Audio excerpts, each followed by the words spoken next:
ആഘോഷങ്ങളും ആൾക്കൂട്ടങ്ങളും നമുക്ക് അപരിചിതമല്ല. ആൾത്തിരക്കിലേക്ക് നാം എത്തുന്നുവെന്ന് ബോധ്യപ്പെട്ടാൽ അവിടെ അപകട സാധ്യത ഉണ്ടെന്ന ധാരണയോടെ പ്രവർത്തിക്കണം. വന്ന വഴിക്കൊപ്പം പുറത്തേക്ക് കടക്കാൻ മറ്റു വഴികളുണ്ടോ എന്ന് മനസ്സിലാക്കി വെക്കുന്നത് നല്ലതാണ്. ആൾക്കൂട്ടത്തിനിടയിലെ ഏതെങ്കിലും ഒരാളുടെ പ്രവൃത്തി മതി തിക്കും തിരക്കും ഉണ്ടാകാൻ. അലറി വിളിക്കുന്നതും അപകടമാണ്. നിൽക്കുന്നിടത്ത് നിന്ന് ശരീരത്തിന്റെ ബാലൻസ് നഷ്ടപ്പെടാതിരിക്കാൻ ശ്രമിക്കുക. പുറകിൽ നിന്ന് ആരെങ്കിലും നമ്മെ തള്ളിയാൽ തിരിച്ചു തള്ളാതിരിക്കുക. പരമാവധി ബോക്സിംഗ് പൊസിഷനിൽ നിൽക്കാനാണ് ശ്രമിക്കേണ്ടത്. തറയിലേക്ക് വീണു പോകാതിരിക്കാൻ ഒരു പരിധിവരെ ഇത് സഹായിക്കും. തിക്കിലും തിരക്കിലും പെട്ട് കൂടുതൽ അപകടം ഉണ്ടാകാൻ സാധ്യതയുള്ളത് മുഖത്തും നെഞ്ചിലുമാണ്.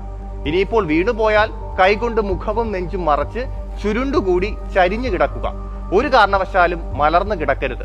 എത്രയും പെട്ടെന്ന് അവിടെ നിന്ന് എഴുന്നേറ്റ് മാറാനും ശ്രമിക്കണം. ഇതൊക്കെ നിരപ്പായ സ്ഥലങ്ങളിൽ മാത്രമേ ചിലപ്പോൾ പ്രാവർത്തികമാവുകയുള്ളൂ. ഈ പറഞ്ഞതൊക്കെ തിരക്കിൽ പെട്ടുപോയാലുള്ള കാര്യങ്ങളാണ്. ഏറ്റവും നല്ലത് പരമാവധി ആൾക്കൂട്ടത്തിൽ പെട്ടുപോകാതിരിക്കുക എന്നതാണ്.